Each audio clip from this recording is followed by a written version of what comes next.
Bismillahirrahmanirrahim. Assalamualaikum warahmatullahi wabarakatuh. Alhamdulillahirabbil alamin. Wassalatu wassalamu ala Rasulillah wa ala alihi washabbihi wa man wala. Segala puji bagi Allah yang telah memberikan kita beribu-ribu nikmat sehingga nikmat itu kita nikmati sampai saat sekarang ini. Salawat serta salam tak lupa pula kita sampaikan kepada baginda kita, yakni Nabi Muhammad SAW. Teman-teman dan sahabat HRKU dimanapun berada, pada kesempatan kali ini kita akan membahas sebuah tema, yaitu di balik takdir yang tidak bisa kita mengerti. Teman-teman, di dalam kehidupan kita sering menghadapi hal-hal yang tidak kita sukai, seperti kegagalan, kehilangan, ujian, musibah, dan ujian yang sering kita merasa kecewa dan sedih. Namun bagaimana hal tersebut adalah bentuk kasih sayang Allah kepada kita. Nah, oleh karena itu mari kita sama-sama untuk merenungkan Al-Quran Surah Al-Baqarah ayat 216 yang berbunyi, A'udzu billahi minasy syaithanir rajim. Bismillahirrahmanirrahim. Kutiba alaikumul qitalu wa huwa kurhul lakum wa asa an takrahu syai'an wa huwa khairul lakum wa asa an tuhibbu syai'an wa huwa syarrul lakum wallahu ya'lamu wa antum la ta'lamun. Yang artinya, diwajibkan atasmu berperang padahal itu kamu benci. Boleh jadi kamu membenci sesuatu padahal itu baik bagimu, dan boleh jadi kamu menyukai sesuatu padahal itu buruk bagimu. Allah mengetahui sedangkan kamu tidak mengetahui. Nah, teman-teman semuanya, kalau kita kaji asbabun nuzul ayat ini turun di saat Islam sudah memasuki wilayah Arab. Nah, pada saat itu mereka memang tidak ingin berperang karena mereka ingin perdamaian. Kalau kita pikir, siapa sih yang tidak ingin perdamaian?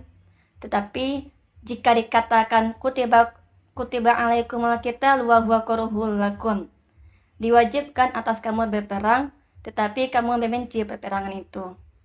Nah, teman-teman, kata benci di situ yaitu mereka tidak menyukai ribut, mereka tidak menyukai keributan, mereka tidak menyukai peperangan.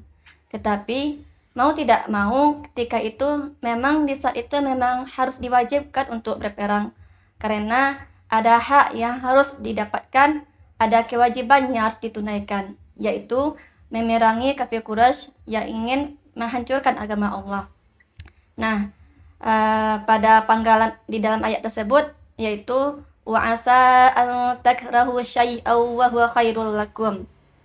Nah, kadang-kadang sesuatu yang buruk bagi kita tetapi baik di dalam buat kita. Nah, teman-teman, dalam panggalan berikutnya ini konteksnya bukan tentang peperangan lagi, konteksnya sudah luas secara umum. Nah, di dalam kehidupan kita sering mengalami hal-hal yang tidak kita duga, permasalahan, ujian, atau kesedihan, masalah. Di dalam konteks ayat ini bisa kita jadikan untuk patokan dalam hidup, bisa kita jadikan untuk referensi dalam kehidupan kita.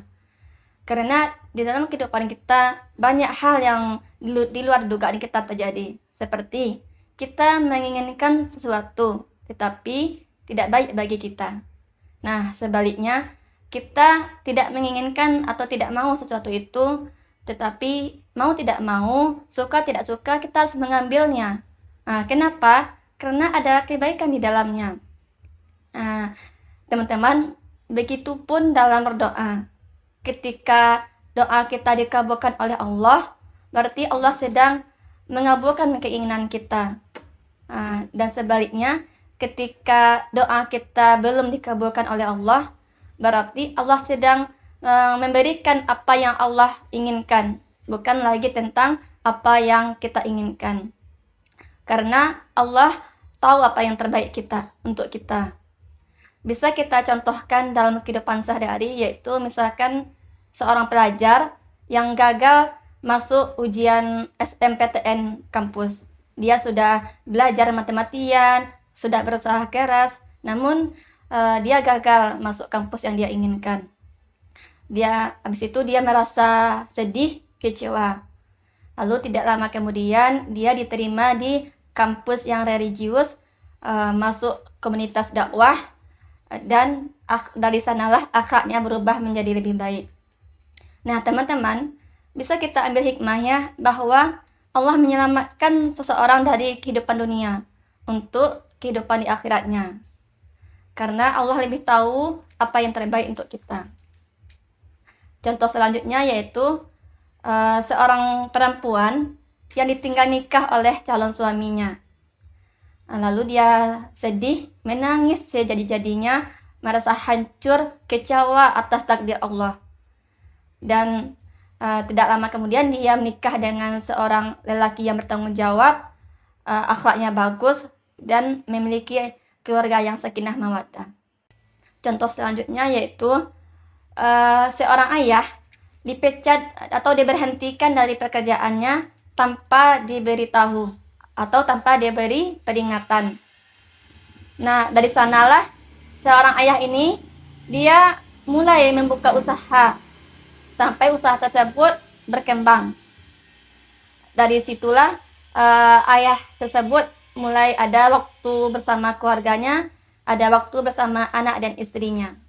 Nah, teman-teman, dari 3 contoh tersebut bisa kita mengambil pelajaran bahwa sekecil apapun yang kita alami, sebesar apapun ujian yang kita rasakan, kita tidak tahu apa yang akan menunggu kita. Nah, bisa jadi apa yang kita inginkan bukan terbaik untuk kita, tetapi ada kehidupan yang lebih baik yang akan menanti kita. Baik itu sedih, masalah, ujian. Nah, apapun itu persoalan yang kita alami di dalam kehidupan, bisa jadi level untuk menaikkan derajat kita. Bisa jadi untuk melatih kita kesabaran, keikhlasan, bersyukur, atau sabar. Jadi, jangan cepat untuk kecewa atau kita mengeluh atas takdir yang Allah berikan kepada kita. Nah, teman-teman, di dalam Baqarah ayat 216 tadi, di akhir ayat dikatakan bahwa wallahu ya'lamu wa antum la ta'lamun, bahwa Allah lebih mengetahui sedangkan kita tidak mengetahui. Nah, di situ bisa kita jadikan patokan untuk pedoman kehidupan kita sebagai referensi ketika kita ada masalah, bahwa Allah lebih mengetahui apapun itu.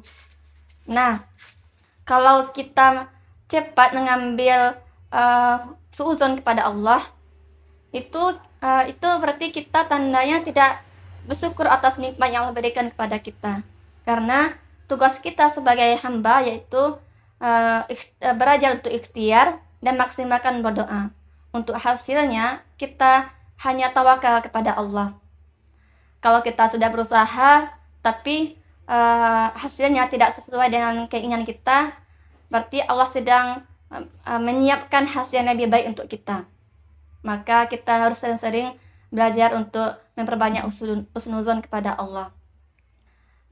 Oleh karena itu teman-teman, di dalam ayat Baqarah 216 ini begitu besar pelajaran yang bisa kita ambil.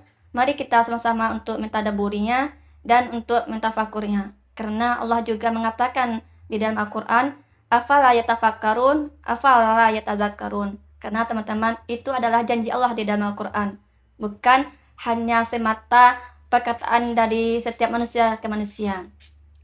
Nah, sekian yang bisa kita sampaikan pada kesempatan kali ini. Mohon maaf atas segala kekurangan dan kesalahan. Billahi taufiq wal hidayah. Assalamualaikum warahmatullahi wabarakatuh.